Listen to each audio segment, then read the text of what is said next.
Okay, good. Okay, so Alexis, I wanted to give you a brief introduction to the coffee machine. So, first thing that I wanted to just point out, and you shouldn't really have to do this because I filled it up before you got here, was the water tray. With the last machine, it didn't last very long, like maybe 4 or 5 cups of coffee before you'd have to refill it. This one you get about 30 shots of espresso and maybe about 15 or so tea drinks if you're making it that way, but I filled it up before that, so I don't think that you'll have to worry about this. I just wanted to point out that's where the water tank is, and you would just open up this and potentially add some water from the tap if you needed to. And what's great about this machine is that when the water tank is empty, it tells you and it won't work, whereas the last one, if you forget to fill the tank and you go to make an espresso, you can potentially destroy the machine. This machine has a level indicator, and if it goes below that particular thing, it won't even operate. So you don't have to worry about screwing up anything like that because there's not enough water in the machine. Okay, so there's a couple buttons on the display over here, and I'm just going to go through them so you can... What? Keep going. There's a couple of different buttons on the machine. I want to show exactly what they are. So the first one would be, how do I turn the machine on, right? So if you look over here at the very middle, there's the on-off button. So to turn it on, you press that button, and to turn it off, you have to hit the function key and then that button. So basically, it's the same button except for you just put the alternate key. So turn it on, hold function, and then the button to turn it off. Okay. Now, it normally takes about 20 minutes or so to warm up in the morning. I normally have it set to go on at 6 a.m. and then off at 9:30, but I'm going to turn off this feature while I'm gone because I wasn't sure whether or not you want to have it, and I didn't want to have it turned on the weekend because I know you're going to be here.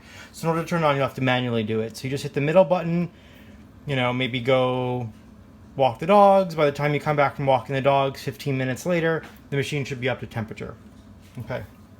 So once the machine is up to temperature, you basically need to make sure there's some beans in your hopper, and we're going to go grind some beans, and I guess he's in there, and make ourselves a cup of coffee.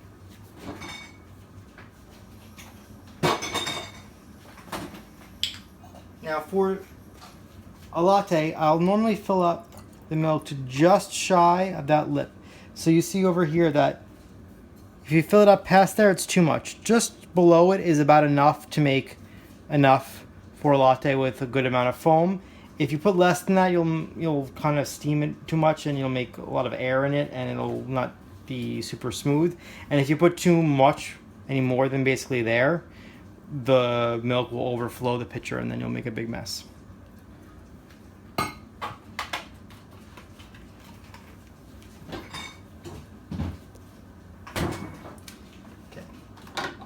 So first thing you do is you take your portafilter out and you bring yourself over to the grinder.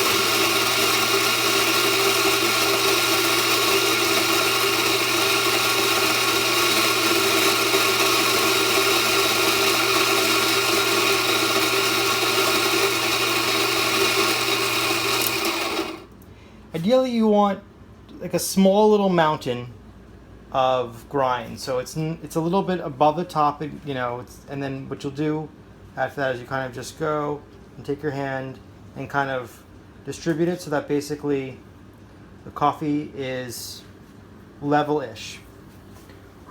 And then you'll take the tip over here, and there's a little lip at the bottom. You see right there. You can just go put it on this little rubber mat, and then once it's on there, you're going to give her about, I don't know, I guess I'd probably say about 30 pounds of pressure. You don't need to actually get a scale, but it's just enough to compress the beans, and then you kind of spin it at the top to make it smooth. The most important part actually about this is the leveling, because basically in the beginning, when you do that, by putting the grinds kind of evenly around and then you push it down, if it's uneven, you'll have more beans on one side than the other, and then the water will flow through where the least of resistance is, right? So you get channels. So basically, if let's say you didn't smooth it and then you basically press it down and it looks like this kind of profile, the water will flow down here and then basically just flow out through here, and you'll have a very watery espresso shot. Okay. So It's actually like really easy once you have it there. There are 2 buttons. There are 2 buttons on the display. Can you show the buttons over here, Ryan? One is for a single shot. I never use this one. It's like super weak. And this is for a double shot. I programmed it for basically 2 ounces of espresso. The machine is auto volumetric, so what that means is that when you press this button, 2 ounces of espresso will 2 ounces of water will flow through the machine, and then it'll turn off automatically. So you don't even have to like worry about anything. So you just press this button, and then the espresso will start to flow out.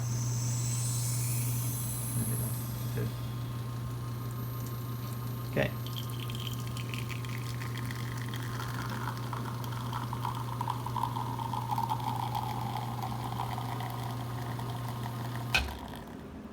Now you're probably asking yourself, well, how do I know if that was correct amount of temp or not? Basically, there's a timer on the machine, and if it comes out within, say, 25 seconds or so, it's good. If it comes out with less than 15 seconds, that means you probably didn't tamp hard enough, and if it takes more than 30 seconds, then you maybe used a little bit too much. You want to like reduce it a little bit. So after you've gone and made your coffee, you could do this both at the same time, but I just figured it'd be easier to go do it one at a time. You're going to start steaming the milk.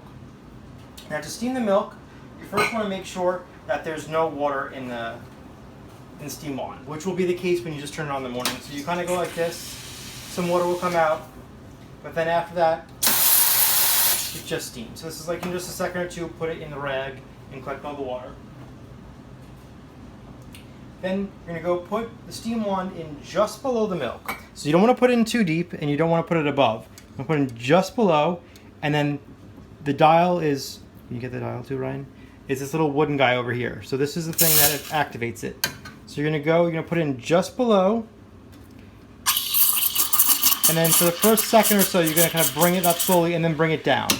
The first second that you kind of bring it to the surface of the milk is what expands it. Again, it's like maybe like 5 to 10 seconds to get that. Then just clean off your wand. And then I like to do that for a second because obviously as the pressure changes on there, you might get some milk that goes back up in the wand and it can stick up there if you don't clean it out. So after you've stretched the milk and made it nice and silky smooth, what I like to do is just hit the bottom of the steam pitcher against the cabinet to pop any larger bubbles, and then you're going to go and you're basically going to put the milk, and then as you get to the edge you can kind of make a little heart or something along those lines. Does Ryan want to say something silly? What does Ryan want to say? Anyway, thank you very much for filming.